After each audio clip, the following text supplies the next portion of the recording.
Hello, everybody, and welcome to the Enchanting Lawyer podcast. This is your host, Jacob Sapochnick. Um, we are about 4 weeks away from ending 2015.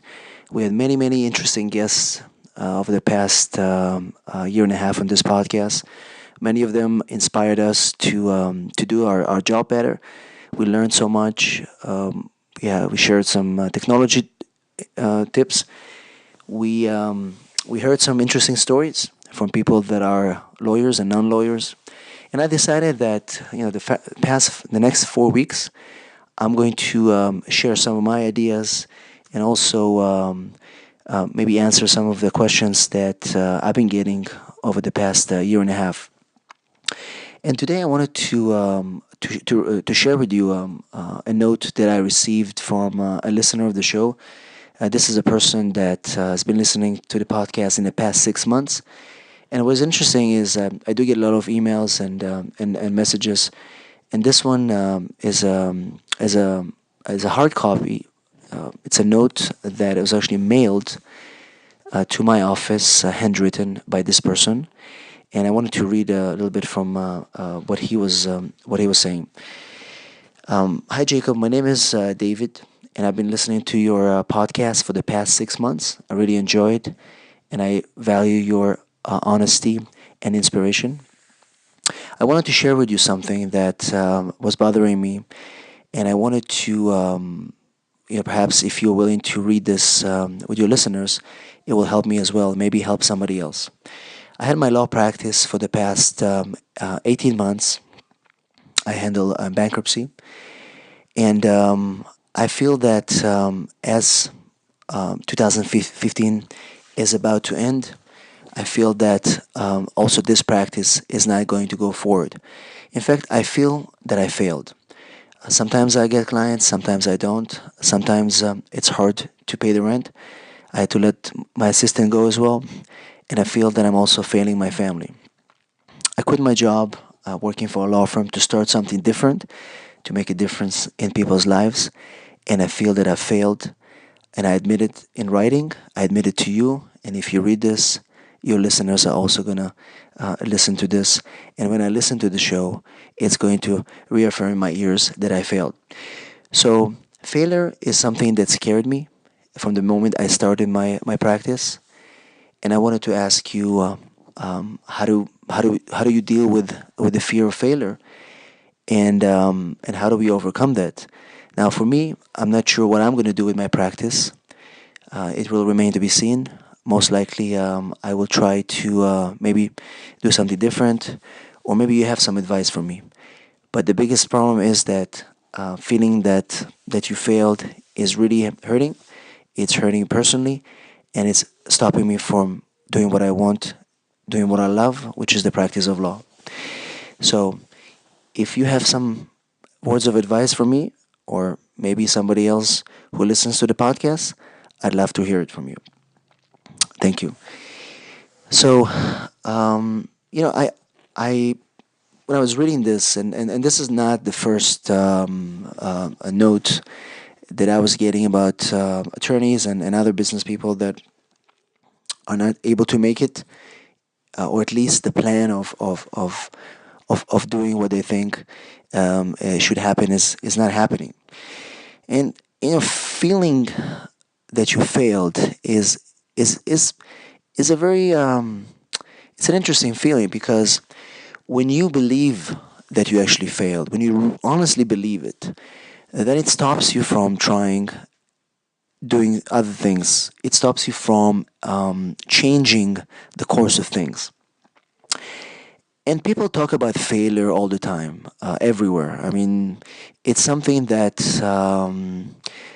there are books about it, and people talk about the notion that you learn more from your screw ups than your successes, and maybe it's true.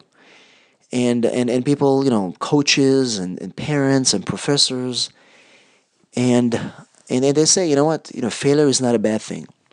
The problem is that when failure finds you personally, then it's not that a cliche anymore, because it happens to you. I mean, personally, I've definitely failed many, many times. It's not it's not a clear path to achieving what you want. But I think the biggest issue is that when we're dealing with failure, it's really how we look at it and how we bounce back. And one of my favorite authors, James Altucher, he's known to be a person that writes about failure. He discusses it. He actually shared a lot about his personal life, and I really encourage you to look at his book Choose Yourself, where he really discusses the notion of reinventing yourself and dealing with failure. And he says that failure is not good. It's not good. It's not good as a concept. And he it's fine. He says that failure is the worst thing possible. Because think about it. You feel sick. You feel like you're going to you can't breathe. You feel like if you don't. When he takes it to the extreme. He says it feels like you want to kill yourself in a way. And again, he's using it as an example because only you know what you feel when you fail, or you believe that you failed. And he says that you can't learn anything from failure because don't forget that every single moment in your past has added up that one moment in your present where you are lying on the floor mourning for your painful failure. So he's saying, well, stop whining and stop using the word failure. And I tend to agree with that because the more we tell ourselves that we failed, it's more difficult it will be to bounce back and do something else. So he's talking about the concept of curiosity. So, for example, if something happens that is not going well, that you don't understand, then you have to ask why. Well, why it didn't work out? Why did my business didn't succeed? What happened? Why can't I get clients? Why can't I keep my employees? So if you look at it this way, curiosity, you ask questions. Well, why? What can I do?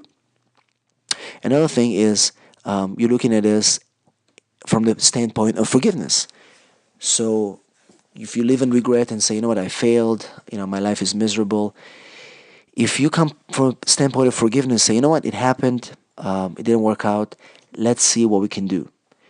And so again, failure is a word that is used to label a past event. You failed, your business didn't work, you couldn't sustain your marriage, or whatever that is. So now it's 100% up to you. How do you label that event in the past? Because if you label that past event failure, it prevents you from moving beyond the past. You kind of get stuck there. So you get stuck there. It's maybe in your case it's been a year and a half that it's not working, but you get stuck there. You're not able to change anything because you keep time traveling to the moment of failure where you couldn't launch, where you couldn't get clients, where you couldn't keep your wife or whatever that is. And again, keep time traveling to the moment of failure under the excuse that there is something to learn from. So it's good to fail. Yeah, I can learn from it, as opposed to saying that what you do have to learn first is that to forgive, then you move back and say, what, now I'm ready to learn from this mistake, from what didn't work, change it, and move forward. And so I think the key here is, if you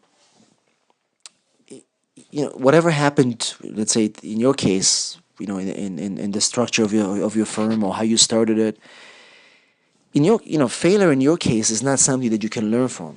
It's something that you put yourself. It's a label that you set up there, describes nothing except what you feel inside, and the feeling inside is that you are not able to make it work.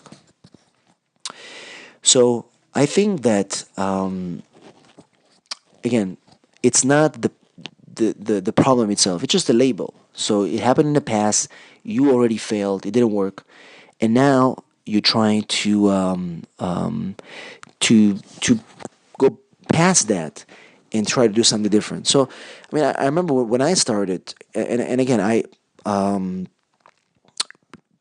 for those who know me, and people who listen to the show and follow what I've done, This is the 11th year that I have that I run a law firm. I have an immigration law firm here in San Diego.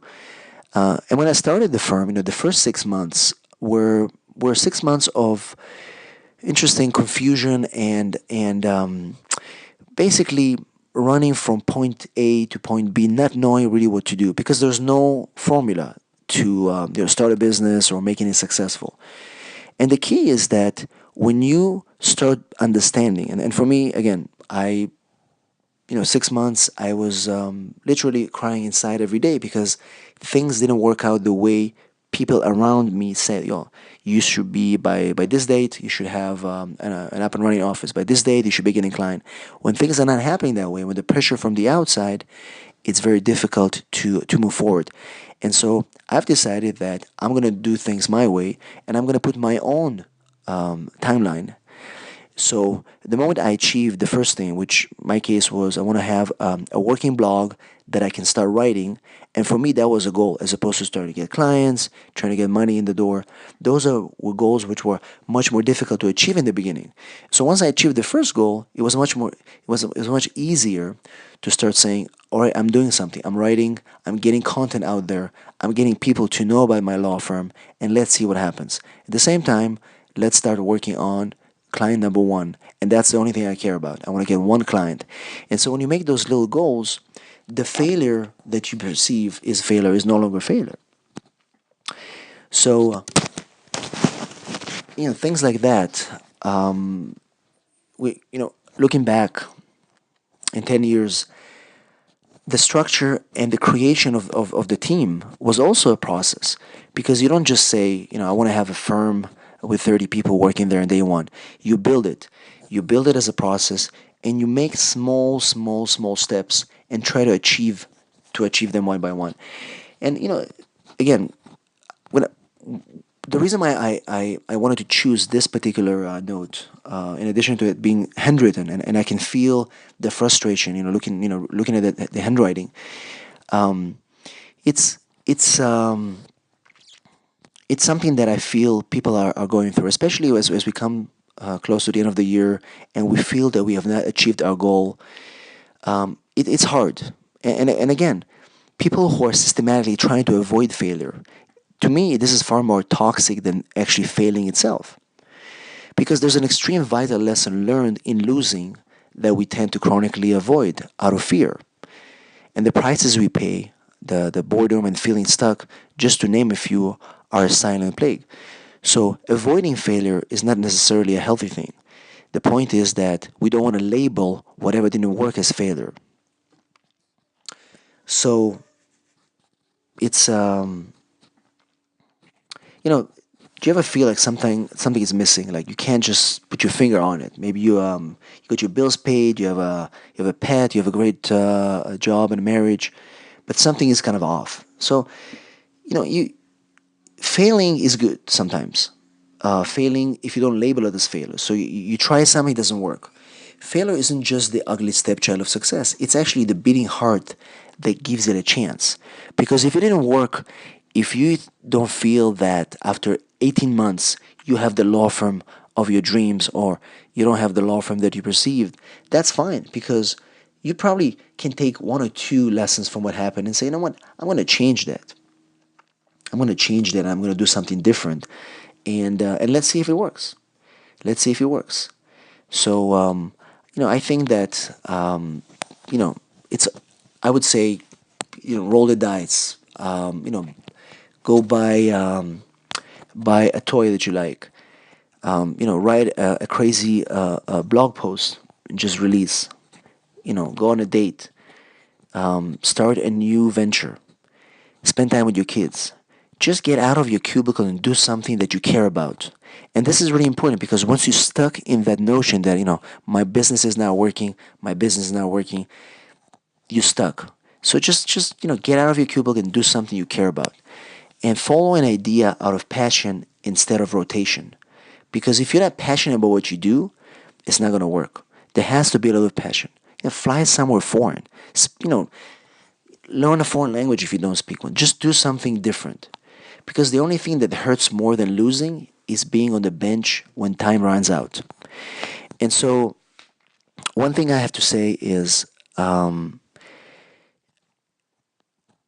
what happened to your business is not something that cannot be fixed, because I think it's all in the state of mind. We most of us are talented professionals, whether we're lawyers or whatever we do. But the moment we are stuck in the notion of, we are, this is what it is, I lost, I failed, it's easy to convince ourselves that it's not going to work. And so one of the things that really helped me over the years is always thinking that it's doable, and always looking for the next thing that I can do and change somebody's life. I mean, the fact that you can help somebody and somebody is there grateful for you is really the power that continues to drive me forward with whatever I do. With my business in the law firm, with me starting a coffee shop while having a law firm, and now launching a co working space. All these things that I do are things that are happening because of a desire to do something for somebody. And those things are coming back full circle to you because they inspire you to be a better professional. So again, the only thing that hurts more than losing is being on the bench when time runs out. So go out there, try something different. Don't label yourself as failures. And you'll see that this next year coming, you'll be the best that you can be at what you do. And remember, even if things don't work out, as long as you stay inspired and you believe, you'll do very well. So thanks for listening. And if you like those personal episodes where I just share some ideas, I'd love to hear from you. And I'll try to do more of those as the year comes to an end, and possibly even next year. So stay inspired. Thanks for listening to the show. This is your host, Jacob Sapochnick. See you the next episode.